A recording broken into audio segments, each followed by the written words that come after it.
Ito ang yarda ng Saudi Al Faris dito sa Jubail, Saudi Arabia. Yon, tandem lift sila, binubola yung boom ng 500 tons. Yan, 500 tons crane. Yan, binubuo nila. Yan, ito is para sa paligid niya, yun, yard pa rin yan ng Al Faris. Doon, nandun din yung 1,200 tons. Yun, yung naka-boom down doon. Bago lang din yung binalik yung boom niya dahil binaklas din, mini-maintenance.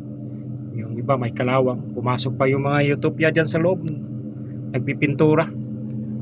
Ito naman banda, yun ang forklift, parking ng forklift, yard ng forklift.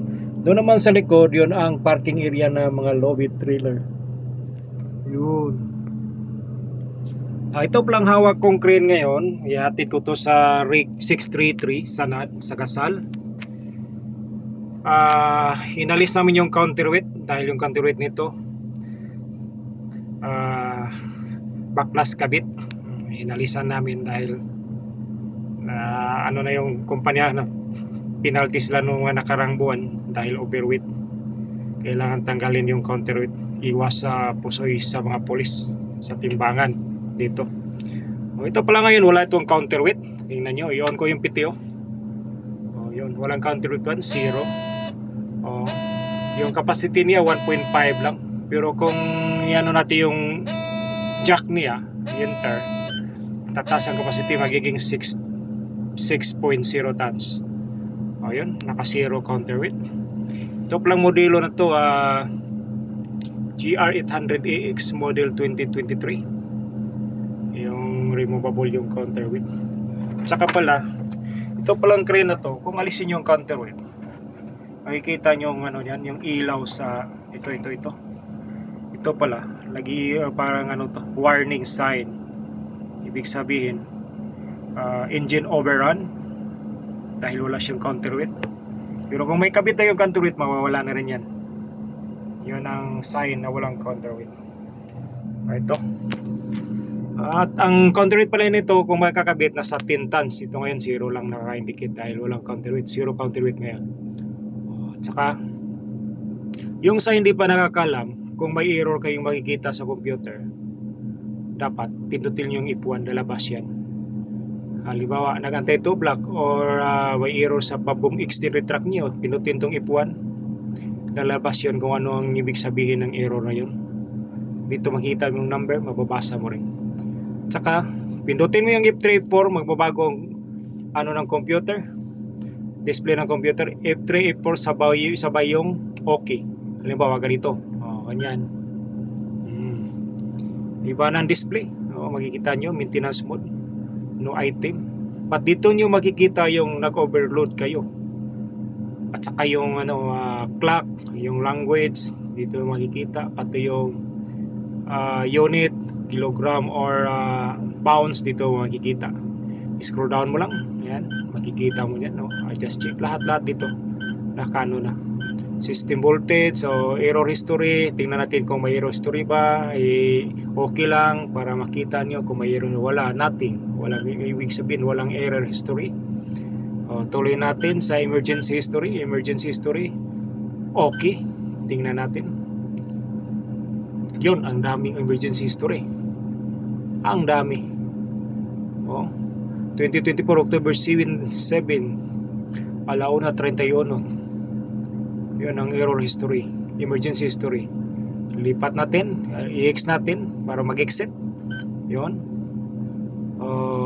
Scroll down tayo, new history tayo. Dito makikita yung overload, kung kailan ka nag-overload. Halimbawa, ito ngayon, naka 10 tons counterweight, ginagamit niya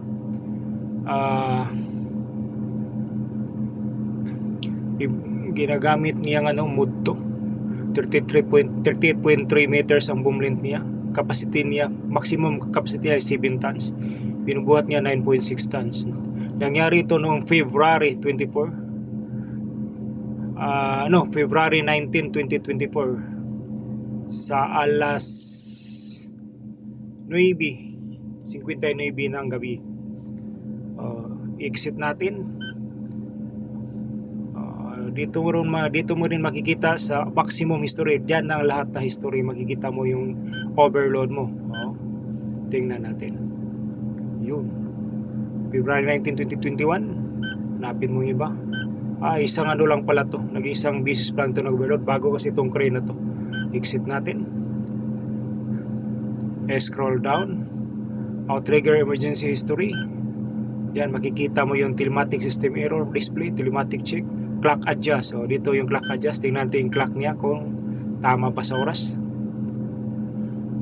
Yun. Anong oras to? October 9, 2024, alas 4 City. Ano bang oras ngayon? Tingnan natin yung oras. Alas 10 in punto sa umaga. I-adjust natin. Minus lang.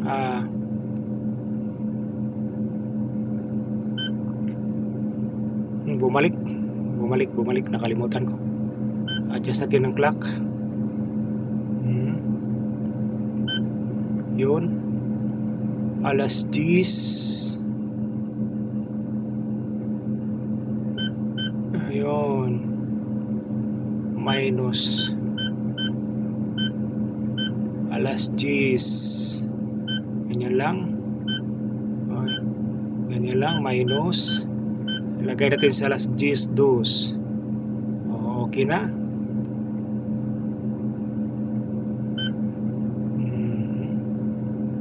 Yan. Tingnan natin ulit kung okay na ba. Clock adjust. See? Automatic na alas 10:02. Dito nyo rin makikita yung unit select. Unit select. Halimbawa, ito ngayon nakaano to sa kilograms. Pwede ilagay natin sa pounds. Yun, put pounds yan. Magbabago ang display niyan. 13.2 maximum pounds yung kaya na yung bubuhatin. 13,200. Saka yung actual load niya ngayon 2,100 pounds ang actual load niya. Ibalik natin sa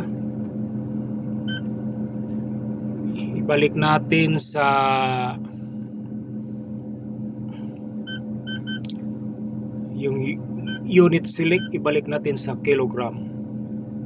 Yan, kilogram na. Ito yung language select.